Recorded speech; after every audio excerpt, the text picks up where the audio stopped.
Today we're checking out Banban's sad origin story cartoon animation by GameToons. Let's dive right on in.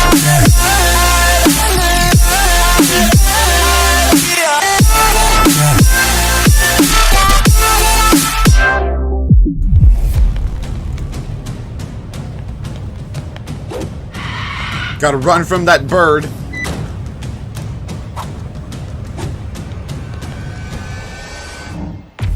What are you doing here, little one? The back halls are strictly off limits.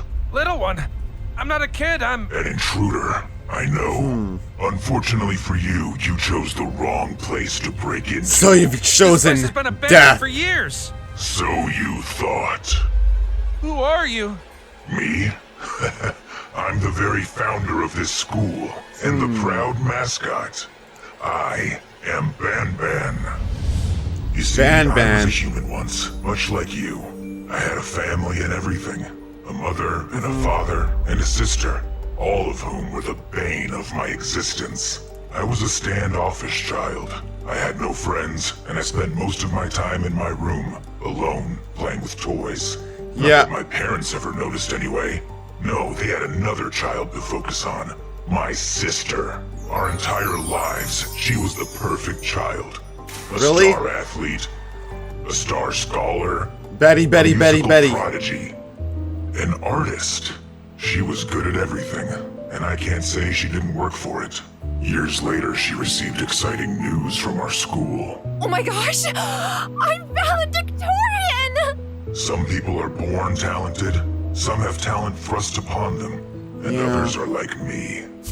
Hey, let me go! Or what? Gonna tell your big sister on us? The little guy can't do anything on his own, huh? I was tormented endlessly. It was as if the everyone could sense abuse. my low self-esteem. They all looked at me as less than. I was never good enough for anyone. Not to mention my constantly failing grades. Of course, every teacher compared me to my sister. Why aren't you as smart as her, they'd ask. I wasn't very smart to begin with, but the paralyzing stress It's not always about things worse. being the same as the My sister. parents, who already had no reason to support me or be proud of me, were losing their patience by the day. Those toys, they were my only friends. Always had been. What kind of high schooler was I? Nobody to hang out with. Nobody to call on the phone. Playing with toys and crying on my bedroom floor. One day, I got fed up. I fought back. And that turned out to be one of the worst ideas I've ever had. Oh my god! You brought toys to school? What a little baby! Hey, give those back. I'm serious. Oh, what are you gonna do? Cry about it? Seriously, put them down. Oh, don't worry. I'll put them down. Sure hope they know how to swim. No! My only friends were gone. I'd lost everything at that point. My grades tanked even further, and my parents wanted nothing to do with me anyway. And it only got worse from there. The association. Graduation day. My sister was valedictorian, and it was the proudest moment of my parents' lives. Valedictorian. I couldn't bear to go. Besides, I had to go do a makeup science project in the lab to get my grades up.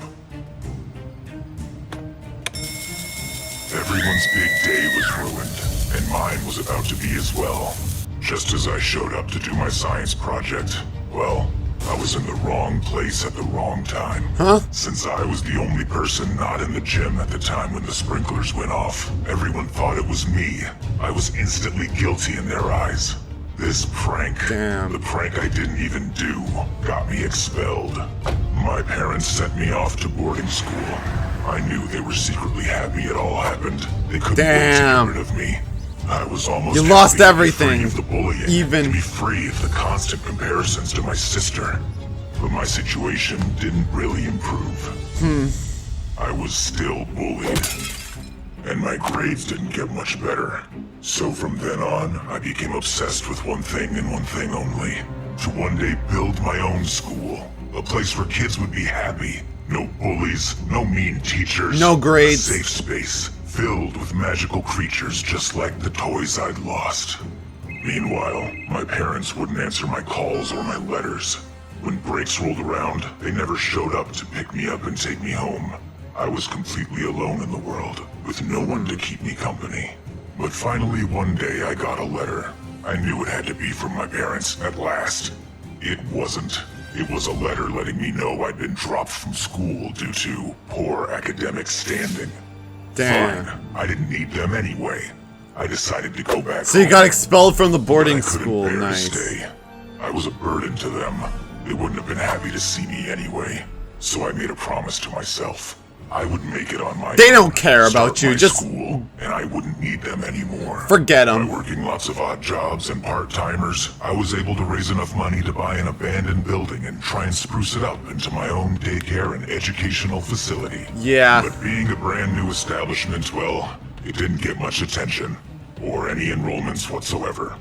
Somehow I felt more alone than ever.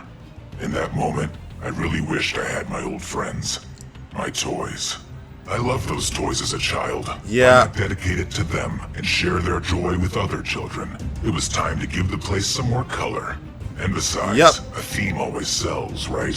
And before my eyes, I built it, and people came. Carton So of many people Banban. wanted to enroll, and the children loved it. It made my heart so happy that these kids would never be as lonely as me. But it still felt incomplete, so I took on an additional project.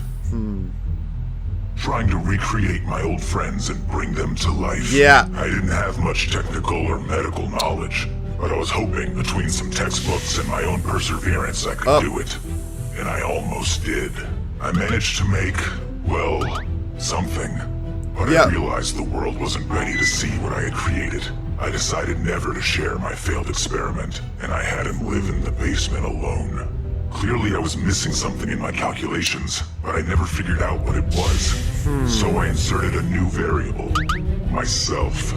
When I electrified myself and the toy at the same time, we merged. Up. I was terrified. I was disgusted. I was amazed. And then I realized I couldn't let the parents see me like this. So I became nothing but a voice on the intercom. I shut myself in my office and refused to come out again unless there was an extreme emergency. I hoped that day would never come. But it did. Somehow a door was left unlocked. A door to the back hallway. Up. Uh-oh. And a little girl got through. Up. Unhand her. It was a miracle I found her. That little girl almost never made it out. Yeah. But I had revealed myself to the children, and they were absolutely terrified, as Yeah. they should be. I was a living monster. Of course, they told their parents, who pulled them out of school immediately. Yeah. Before my eyes, we went from the most prestigious kindergarten in town to completely barren. They viewed me as a monster. I So, mean, duh. I've become one. I've been capturing intruders like you to carry out my experiments. Of course, most of them have been failures. But who knows? You could be my first success. Up. I wonder who that guy's gonna be. Hey guys, click on this video. You'll enjoy it. I swear.